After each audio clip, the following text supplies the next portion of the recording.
డబ్బు, అనారోగ్యం, ఉద్యోగం, వ్యాపారం, అప్పులతో బాధపడుతున్నారా? మీకోసమే లాంచ్ యువర్ ఫ్యూచర్ ప్రోగ్రామ్. నమస్కారం డాక్టర్ శ్రీ ఆచార్య స్వామి గారు. నమస్కారం అండి.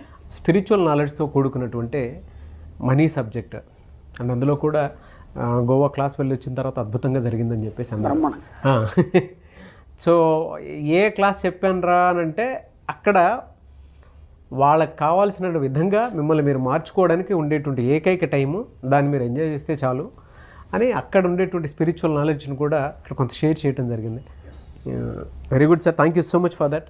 మనకి ఇప్పుడు మన సబ్జెక్టే కానీ లేకపోతే ఏదైనా ఒక సబ్జెక్ట్ని మనం దాంట్లో ప్రవేశించాలన్నా లేదంటే దాన్ని మనం ఖచ్చితంగా పాటించాలి, ఒకటి సాధించాలన్నప్పుడు ఒక నిబద్ధత, కఠినత్వం అనేది రెండు అవసరం ఉంటుంది మనకి. నిబద్ధత, కఠినత్వంలో మనకు మనమే ట్రైన్ చేసుకోవాలి. మనకు మనం ఎవరితో ట్రైన్ చేసుకోవాలి. మనం ట్రైన్ చేసుకోవాలన్నప్పుడు ఎవరో ఒకరు ఉంటారు కదా, వాళ్ళకి చెప్పుకోవాలి కదా. అదే సుప్త చేతనాత్మక మనసు. దానికి ఇలా చెప్పుకోవాలి. అలా చెప్పుకున్నప్పుడు అది దానికి లోబడి మీకు అనుగుణంగా పనిచేస్తుంది. అంటే ఇప్పుడు నేను ఈ ఇయర్లో ఈ జనవరి 1 నుంచి నేను ఒక పని చేయదలుచుకున్నాను. అంటే ఇప్పటిదాకా నా లోపల ఉన్న కొన్ని మార్పుల్ని నేను కొత్త విధంగా నేను మార్చుకోదలుచుకున్నాను. ఇప్పటివరకు ఉన్నటువంటి విషయాల్ని కొత్తగా మార్చుకోదలుచుకున్నాను. అనుకున్నప్పుడు మనం ఏం చేస్తామంటే చాలామంది ఫ్రెండ్స్కి చెప్తాం, నేను జనవరి 1 నుంచి నేను ఈ అలవాటు మానేస్తున్నాను. ఓకేనా? 1, 2, 3, 4 రోజులు ఒక 5-6 మందికో 10 మందికో చెప్తాము. ఆ తర్వాత మళ్ళీ కొన్ని రోజుల తర్వాత అలవాటు స్టార్ట్ అయిపోతుంది. అవును. అంటే దాని పట్ల నీకు నిబద్ధత లేదు, కఠినత్వం లేదు. అర్థమైందా? అలాగే కొన్ని కండిషన్స్ మనమే పెట్టుకుంటాం, నేను ఇలాగే ఉండాలి అని. అది కూడా కొంతవరకు ఉంటుంది, ఒక 6 నెలలు, ఒక ఏడాది ఉంటుంది. అది ఖచ్చితంగా ఆ నిబద్ధత, కఠినత్వం అనేది కొంతవరకు పాటించినప్పుడు కొంతవరకే ఉంటుంది అది. కానీ మన సబ్జెక్ట్లో మనం డబ్బు సాధించాలి, లేదంటే మనం ఒక ఉన్నత స్థాయికి వెళ్ళాలి, లేదా అందరూ నన్ను చూసే విధంగా ఎదగాలి, లేదా నాకంటూ నేను భిన్నంగా ప్రవర్తించాలి, సమాజానికి కానీ లేకపోతే జనాలకు కానీ భిన్నంగా అంటే వ్యతిరేకం వేరు, భిన్నంగా వేరు. అవును. ఈ తేడా తెలియాలి మనకి, లేకపోతే అది మళ్ళీ ఇంకో రకంగా భిన్నంగా ప్రవర్తించాలన్నప్పుడు నీ ఆలోచన విధానంలో తేడా ఉండాలన్నప్పుడు నువ్వు ఖచ్చితత్వాన్ని కలిగి ఉండాలి, దాంట్లో కఠినత్వం ఉండాలి, నేను చెప్పినట్టు నిబద్ధత ఉండాలి. అలా ఉండాలి అన్నప్పుడు నువ్వు ఎవరితోనే ఏమి చెప్పద్దు. ఫస్ట్ నువ్వేం చేయాలనుకుంటున్నావు అది ఎవరితో చెప్పద్దు. అలాగే నీలో ఉన్న మనిషి, నీ యొక్క సుప్త చేతనాత్మక మనసు ఏదైతుందో దాంతో మనం ఖచ్చితంగా చెప్పాలి, నేను ఇలా చేయదలుచుకున్నాను. అలా చెప్పినప్పుడు అది శ్రద్ధగా వినడం జరుగుతుంది. అది ఎప్పుడు మొదలవుతుందంటే నువ్వు ఎప్పుడైతే ఆలోచిస్తుంటావో అది అప్పటివరకు నీ మాట వినదు. ఎందుకంటే దానిపైన చేసుకుంటుంది. 24/7 పనిచేస్తుందని చెప్పాం కదా. 24/7 అది నీ గురించి పనిచేయదు, తన పని తాను చేసుకుంటుంది. తన పని తాను ఏమేం చేసుకుంటుంది? శ్వాస పీల్చుకోవడం, వదలడం ఒకటి. ఓకే. అలాగే నీ జీర్ణక్రియలు కానీ ఇవన్నీ కూడా తన పని తాను చేసుకుంటుంది, పట్టించుకోదు. అవును. ఇప్పుడు నువ్వు ఎప్పుడైతే పిలుస్తావో అప్పుడు నీ వైపు చూస్తుంది. ఓహో ఏందని అడుగుతుంది. అడిగినప్పుడు నాకు ఇది కావాలి, లేకపోతే నేను ఇలా అని చెప్పినప్పుడు చూద్దాంలే అంటుంది. అది ఒకసారి నువ్వు చెప్పినట్టు చూద్దాంలే అంటుంది తప్ప నీ మాట వినదు అది. మళ్ళీ ఇంకోసారి పిలిచావు, మళ్ళీ ఆజ్ఞించావు, మళ్ళీ 3వసారి పిలిచావు, ఆజ్ఞించావు. పదే ఎప్పుడైతే చెప్తావో అప్పుడు అది వింటుంది. కాబట్టి ఎలా చెప్పాలి, ఏమేమి చెప్పాలి మీరు సరి చేసుకోవడానికి మీ సుప్త చేతనాత్మ మనసుకు ఇచ్చే సూచనలు. ఆ సూచనలు ఇచ్చినప్పుడు మీ జీవితం మారుతుంది. అప్పటిదాకా మీ జీవితం ఇలాగే ఉంటుంది. ఎందుకంటే ఇప్పుడు చాలామంది కూడా ఏమంటారంటే నేను ఈ సబ్జెక్ట్ వింటున్నాను, వీడియోలో ఆ క్లాసుకు కూడా వచ్చాను, అయినా నాలో మార్పు రాలేదు, నేను అనుకున్నంత సంపాదించలేకపోయాను, లేదా అప్పులు కట్టలేకపోయాను, లేదంటే ఇంకా కొత్తదనాన్ని నా జీవితంలో నేను సంతరించుకోలేదు. ఇవన్నీ ఎందుకు జరుగుతున్నాయంటే నీ సుప్త చేతనానికి నువ్వు ఖచ్చితమైన నిబద్ధతతో కూడినటువంటి కఠినమైనటువంటి సూచన ఇప్పటిదాకా ఇవ్వలేదు. అందుకని చెప్పేసి ఎక్కడ కూడా నువ్వు సక్సెస్ కావట్లేదు. అది చేసినప్పుడు ఎంతో కొంత అవుతుంది, తర్వాత మళ్ళీ వెనక్కి పడిపోతున్నారు. చేసినప్పుడు ఎంతో కొంత అవుతుంది, మళ్ళీ వెనక్కి పడిపోతాను. ఎలాంటి సూచనలు ఇవ్వాలి మీ సుప్త చేతన మనసుకి? నేను ఒక 5 పాయింట్స్ చెప్తాను. ఎస్, వీటిని మీరు ఎలా సూచనలు ఇవ్వాలి, దాంతోపాటు మీకేం కావాలో మీరు తయారు చేసుకోవాలి. నేను ఒక 5 పాయింట్లు చెప్తాను. ఓకే. నెంబర్ 1 పాయింట్ వచ్చి, నేను సంపదను, ఐశ్వర్యాన్ని అనుభవించడానికి సిద్ధంగా ఉన్నాను. నేను సంపదని, ఐశ్వర్యాన్ని అనుభవించడానికి సిద్ధంగా ఉన్నాను అన్నప్పుడే అది మీకు ఇవ్వడం జరుగుతుంది. మీరు దాని గురించి ఆలోచన లేదు, దాన్ని అనుభవించడానికి సిద్ధంగా లేరు. అలాంటప్పుడు ఎలా మీకు పాసిబుల్ అవుతుంది? ఒక గురుకులంలో నువ్వు శిక్షణ పొందడానికి వెళ్ళినప్పుడు గురువు చెప్పినప్పుడు నువ్వు వినాలి.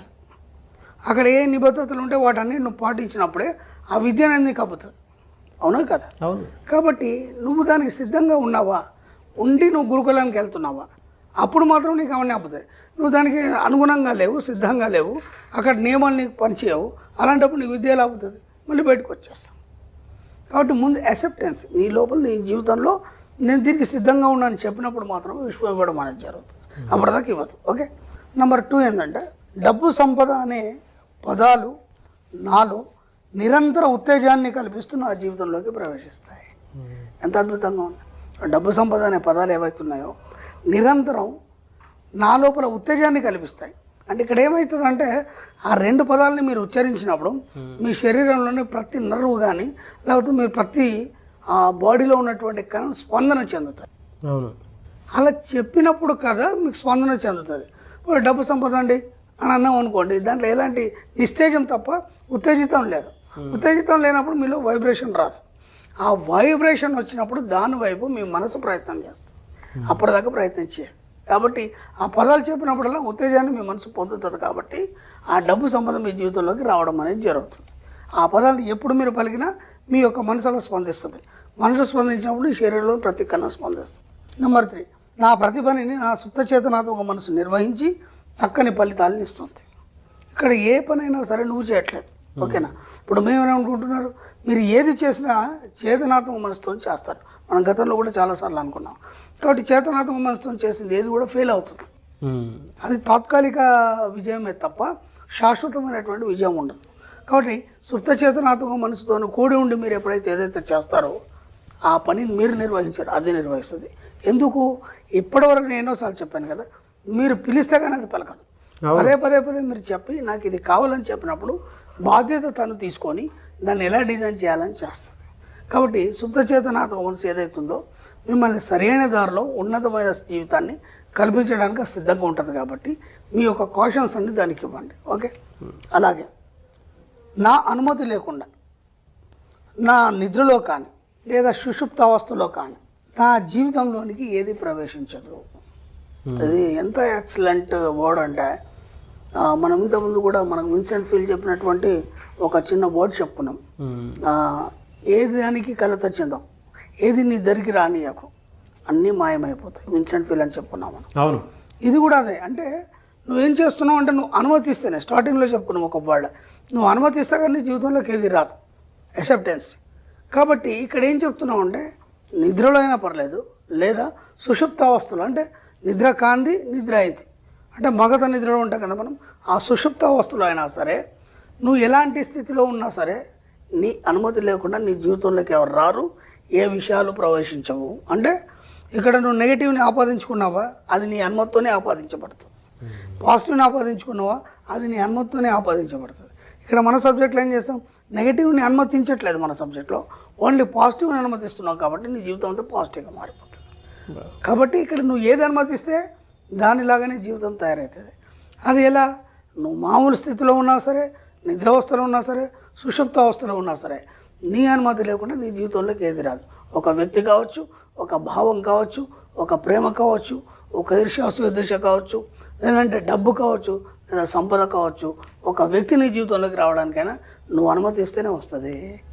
అది ఇక్కడ చెప్పబడుతుంది. ది లాస్ట్ వన్ వచ్చి నేను నిరంతరం డబ్బు సంపద పట్ల ఎరుక కలిగి ఉంటాను. ఈ 5 ఏవైతే మనకి వర్డ్స్ ఉన్నాయో ఇవి మీరు అనుమతిస్తే కానీ మీ జీవితంలోకి రావు. అన్నప్పుడు మీరు ఏం చేయాలంటే వీటన్నిటికీ మీరు నిబద్ధత, కఠినత్వాన్ని కలిగి మీ జీవితంలోకి ఆహ్వానం చేసుకుంటున్నారు. అలాంటప్పుడు రోజు ఉదయం లేవగానే స్నానం చేసి చక్కగా రెడీ అయ్యి అద్దం ముందు నిల్చొని చెప్పండి ఇవన్నీ. ఈ 5 వర్డ్స్ ఏవైతున్నాయో అద్దం ముందు నిల్చొని చెప్పండి.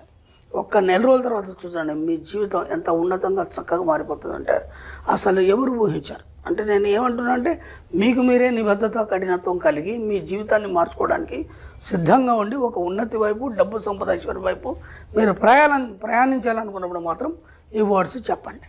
దీనికి తోడు ఇంకా మీకు ఏమేం కావాలి, మీరు ఎలా ఉండదలుచుకున్నారు, అంటే మీ యొక్క యాటిట్యూడ్ ఎలా ఉండాలి, మీరు ఎలా ప్రవర్తించదలుచుకున్నారు, వాటన్నిటికీ మీకు మీరే ట్రైన్ చేసుకోవడానికి చక్కని వర్డ్స్ ఇవి.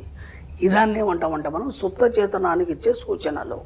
బా మీ సుప్త చేతనానికి సూచనలు అంత మట్టుకు మీ జీవితం ఎప్పుడు గందరగోళంగానే ఉంటుంది, అయోమయంగానే ఉంటుంది.